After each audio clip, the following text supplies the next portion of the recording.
Thank you. David Rowlands. I'm afraid that coming a little late in the debate, sometimes many of the points that I wish to make have already been made, Cabinet Secretary. I thank you, obviously, for your statement, and please forgive me if I do reiterate some of the points already been made this evening.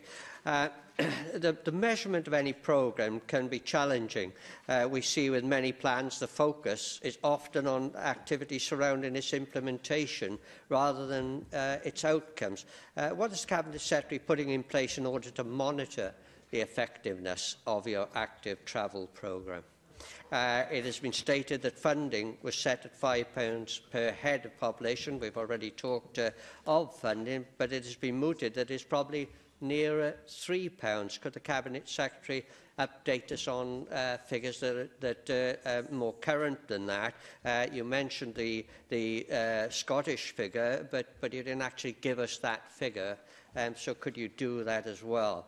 The Active Travel Act puts Wales at the forefront of action to promote walking and cycling, and for which it received international recognition.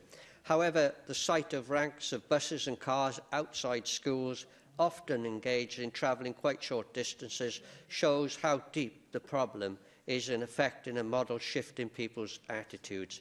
Does the Cabinet Minister share with me the belief that there should be a concerted effort within schools to convert our young people to a greater use of the bicycle and walking for school access? The last point I wish to raise with the Cabinet Secretary is the seeming lack of ambition by local authorities with regard to their integrated travel maps.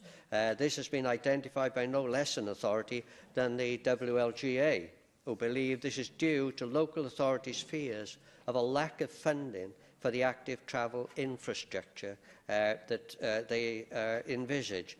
Could the Cabinet Secretary make a comment on this observation? Thank you.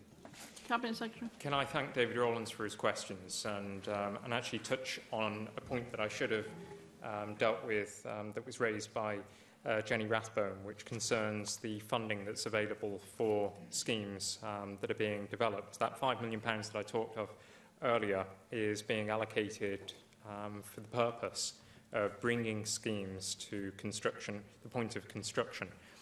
The reason that I want to see an increase, a significant increase in the available resource for those projects is because that £5 million worth of funding is likely to result in a significant number of projects that will require capital resource. And if we are to ensure that the, if you like, the vision doesn't just remain a dream, but that the action turns it into a reality, we're going to have to back it up with significant resource. And so that's why I'm pressing hard the point that I will be searching for a significant increase in the amount of capital investment that goes into active travel.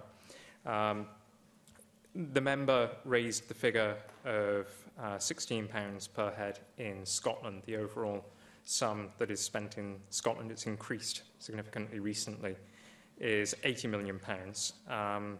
Here in Wales, I was pleased to be able to allocate an additional £8 million within the current financial year for active travel, which resulted in a figure within the department, my department itself, of £23 million, and that equates to more than £7 per head population in Wales. But it doesn't reflect some of the additional spend that has gone into schemes that have encouraged modal shift. It's far more difficult to be able to identify all of the spending, all of the investment, when you don't have a single active travel budget. Nonetheless, I wish to see within my department an increase, a significant increase in the capital available for schemes to be able to be delivered in future years.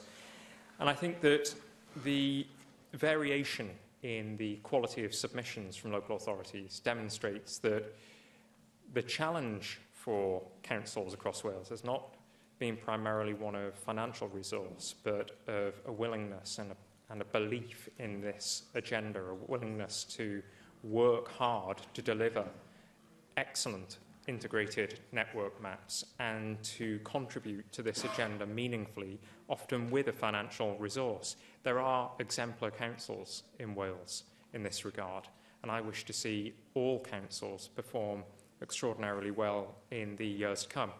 For that reason, we are monitoring the progress of those 3 local authorities that we've approved the network maps for. We're going to be monitoring the implementation of the recommendations that Jenny Rathbone asked about, and we're going to be monitoring the rollout of projects and programmes across all 22 local authorities. This is an initial phase. Further maps will be submitted in 3 years' time. We'll be assessing, in terms of data and uptake of those routes that are captured within the maps, we'll be assessing the effectiveness of them. We'll be looking at the projects that are delivered as part of the mapping exercise, and we're keen to make sure that we work with partners in sustrans and across local government and other third sector organisations to increase the availability of active travel. And I think, again, the member highlighted the role that education can play in this regard. If we can change the behaviour of children, we will also, in all probability, change the behaviour of their parents, as was the case with recycling. The increase in recycling rates has largely been down to young people driving this agenda, influencing and inspiring their parents and older generations. And in terms of air quality, which again was raised by Jenny Rathbone, and I know members around the Chamber are very concerned with this issue. In terms of air quality, this is a matter that the Minister for Environment, my colleague Hannah Blythen, leads on, but we have a ministerial task group that meets regularly to discuss decarbonisation, and air quality, of course, is a key concern that we have within that group.